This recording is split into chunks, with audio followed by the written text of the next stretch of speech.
तो जैसा मैंने अपनी पिछली वीडियो में कहा था, आज मैं वापस हूँ अपनी अगली वीडियो के साथ, जो है एंड्रॉयड 12 के बारे में। तो 5 वो फीचर्स हैं जिनके बारे में मैं आपको बताऊँगा। लेकिन सबसे पहले जो थोड़ा-सा मैं आपको एंड्रॉयड 12 के बारे में बताना चाहता हूँ, वो ये है कि एंड्रॉयड 12 जो अपडेट है, एक मेजर अपडेट है। जिस तरह के बड़े बदलाव गूगल ने इस अपडेट में किए हैं जो एंड्रॉयड 12 है, उतने बड़े बदलाव आपने पहले नहीं देखे होंगे। तो बिना और समय गवाए आइए जानते हो 5 हाइलाइट्स जो मैंने व्यक्तिगत रूप से चुनी है। तो 5वें नंबर पर जो हाइलाइट है मेरे लिए सबसे पहले वो है ओवरऑल परफॉर्मेंस। एक डिफरेंस जो आपने हमेशा महसूस किया होगा आईओएस और एंड्रॉयड के बीच में, वो है आईओएस से मिलने वाला रिस्पॉन्स टाइम। जब भी आप किसी एप्लीकेशन पर क्लिक करते हो उसे ओपन करने के लिए या क्लोज करने के लिए, या कोई भी इंस्ट्रक्शन आप देते हो, तो जो प्रोसेसर का रिस्पॉन्स टाइम है वो लगातार कंसिस्टेंट रहता है। ऐसा नहीं है कि एक एप्लीकेशन खोलने के लिए ज़्यादा समय ले रहा है या कहीं पे कम समय ले रहा है। जो ओवरऑल एक्सपीरियंस है मोर और लेस वो कंसिस्टेंट ही रहता है। तो उसी स्तर का एक्सपीरियंस आपको एंड्रॉयड 12 में मिलेगा, क्योंकि गूगल ने इसमें जो प्रोसेसर का जो रिस्पॉन्स टाइम है कोर सर्विसेज के लिए, उसे कम से कम 22% कम किया है, और एक बहुत बड़ा सिग्निफिकेंट इम्प्रूवमेंट है। तो इसका जो इम्पैक्ट आपको देखने मिलेगा वो ये है कि मान लीजिए अगर आपके पास एक पुराना एंड्रॉयड फ़ोन है जिसमें जो चिपसेट है वो पुरानी है, और अगर वो मैन्युफैक्चर एंड्रॉयड 12 की जो अपडेट है वो आपके फ़ोन पे पहुंचाता है उस पुराने चिपसेट के बावजूद भी, तो चिपसेट पुराना हो या नया हो, जो ओवरऑल जो परफॉर्मेंस है उसमें आपको बहुत बड़ा फ़र्क देखने को नहीं मिलेगा। ख़ास तौर से जो रिस्पॉन्स टाइम है, जैसे मैंने कहा एप्लीकेशंस को ओपन करना है, क्लोज़ करना है, एक पेज से दूसरे पेज पे जाना, ये जो रिस्पॉन्स टाइम है वो आपको स्मूथ ही मिलेगा अक्रॉस एनी चिपसेट। नंबर 4 पे जो हाइलाइट्स है वो है विजेट्स। आईओएस में विजेट्स का इम्प्लीमेंटेशन हम देख चुके हैं, और ये बहुत ज़्यादा कस्टमाइजेशन के साथ में नहीं है। बहुत सारे ऑप्शंस आपको विजेट के साथ नहीं मिलते, आप उन्हें बहुत अलग-अलग ढंग से अरेंज नहीं कर सकते हो। लेकिन जो इम्प्लीमेंटेशन है वो बहुत पावरफुल है आईओएस में, हमेशा ही रहा है। तो जो विजेट का जो एक्सपीरियंस आपको एंड्रॉयड 12 में मिलेगा, वो 2 तरह से आप उसे एक्सपीरियंस कर सकते हो। पहला तो ये है कि जो विजेट्स हैं वो बहुत अट्रैक्टिव हैं, जो विजुअली बहुत अट्रैक्टिव दिखते हैं, और दूसरा कि बहुत इंट्यूटिव है। और इसके लिए गूगल ने एक सेपरेट पेज भी दिया है विजेट्स के लिए, जहाँ पे आप जब भी आप उस पेज पे जाओगे तो वहाँ पे वो सारे एप्लीकेशंस जिनके विजेट्स अवेलेबल हैं उसकी लिस्ट आपको वहाँ पे दिख जाएगी। न केवल ये, बल्कि अभी तक क्या होता था, जब भी आपको किसी भी एप्लीकेशन के विजेट को देखना हो कि वो कैसा है, वो आपको पसंद है या नहीं है, उसे देखने के लिए आपको उसे अप्लाई करना होता था पहले। लेकिन अभी क्या है कि हर एप्लीकेशन के सामने एक ड्रॉप आइकन बना हुआ है। आप उस पे जब क्लिक करोगे तो आप वहाँ पे जो विजेट्स हैं, जो जो अवेलेबल विजेट्स हैं उस एप्लीकेशन के लिए, उनका जो स्क्रीनशॉट है वो आप देख सकते हो।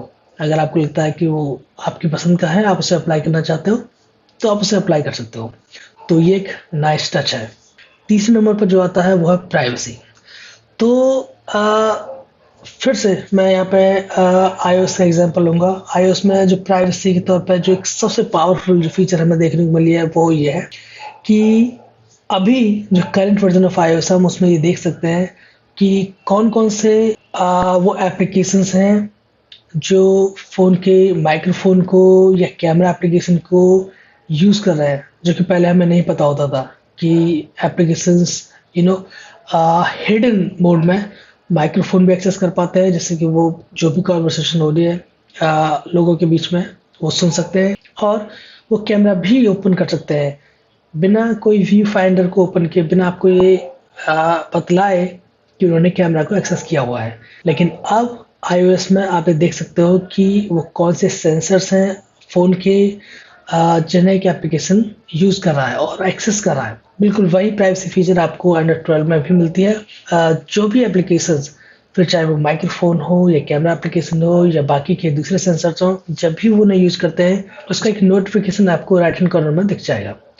इसके अलावा कुछ और जो बड़े नाइस टच आपको एंड्रॉयड 12 में देखने को मिलेंगे वो हैं, जैसे कि मान लीजिए अभी तक क्या होता था कि सारे एप्लीकेशंस जिनको भी लोकेशंस चाहिए होती थी आपकी, तो वहाँ पे 3 ही ऑप्शंस मिलते थे कि लोकेशन को कब एक्सेस करें या ना करें, या हमेशा करें या फिर केवल तब करें जब एप्लीकेशन यूज़ में हो। लेकिन अभी क्या है कि आप लोकेशन तो शेयर कर ही सकते हो, आपको करनी है या नहीं करनी है, या फिर हमेशा करनी है या फिर केवल तब करनी है जब वो एप्लीकेशन यूज़ में है। ये 3 ऑप्शंस हैं।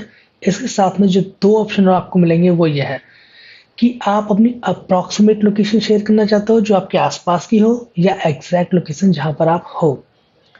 तो मान लीजिए अगर आप कभी भी मैप एप्लीकेशन यूज़ करते हो, तो ऑब्वियसली आप चाहोगे कि आप अपनी एग्जैक्ट लोकेशन शेयर करो, क्योंकि मैप में आपकी सही लोकेशन होना ज़रूरी है ताकि आप अपने करंट लोकेशन अगर आपको शेयर करनी है तो वो लोकेशन में शेयर कर पाएँ, और अपनी लोकेशन से जहाँ भी आपको जाना है, जिस डेस्टिनेशन में जाना है, वहाँ के राइट कोऑर्डिनेट्स मैप में आप एंटर कर पाएँ। लेकिन कुछ एप्लीकेशंस ऐसे भी हैं, जैसे मान लीजिए न्यूज़ एप्लीकेशंस है या वेदर एप्लीकेशंस है। तो ये ज़रूरी नहीं है कि न्यूज़ एप्लीकेशन हो गए या वेदर एप्लीकेशन हो गए, इनको मेरी एग्जैक्ट लोकेशन जानना ज़रूरी है। मेरे लिए लोकल न्यूज़ काम करेंगी। मुझे अगर मैं लोकल न्यूज़ देखना चाहता हूँ तो उसके लिए मुझे अपनी एग्जैक्ट लोकेशन देने की ज़रूरत नहीं है। वहाँ पे मैं अप्रॉक्सिमेट लोकेशन शेयर कर सकता हूँ जो कि कुछ ही किलोमीटर के दायरे में होगी। अगर मुझे वेदर जानना हो, अपना लोकल वेदर, उसके लिए भी मुझे अपनी एग्जैक्ट लोकेशन शेयर करने की ज़रूरत नहीं है। अप्रॉक्सिमेट लोकेशन परफेक्ट है।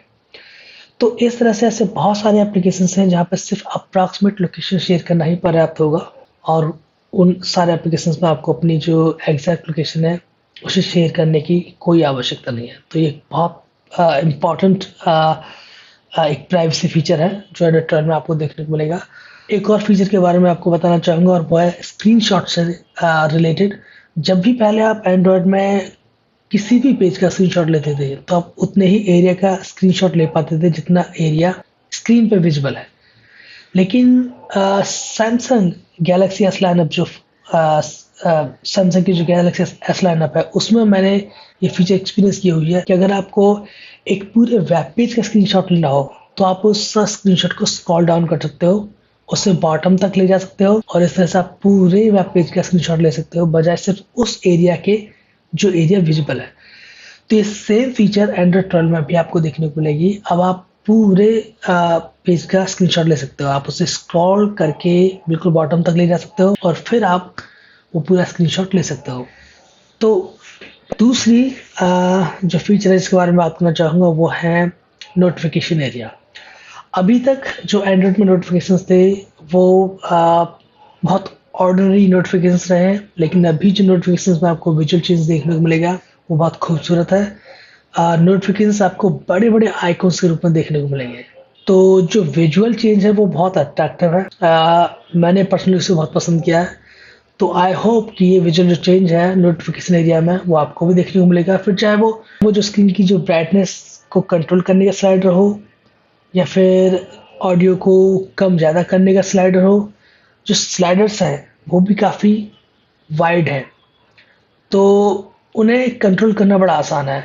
और जो टॉगल्स दिए हैं नोटिफिकेशन एरिया में वो भी बहुत आसान है। और नोटिफिकेशन एरिया में आप नए टॉगल्स ऐड भी कर सकते हो, जैसे मैंने अभी प्राइवेसी फीचर्स के बारे में बात की। माइक्रोफोन और कैमरा जो नोटिफिकेशंस वहाँ पे आते हैं, क्योंकि माइक्रोफोन और कैमरा ये दो ऐसे पार्ट्स हैं फ़ोन के जो जितने भी थर्ड पार्टी एप्लीकेशंस हैं उनको ये सुनने और देखने की क्षमता देते हैं।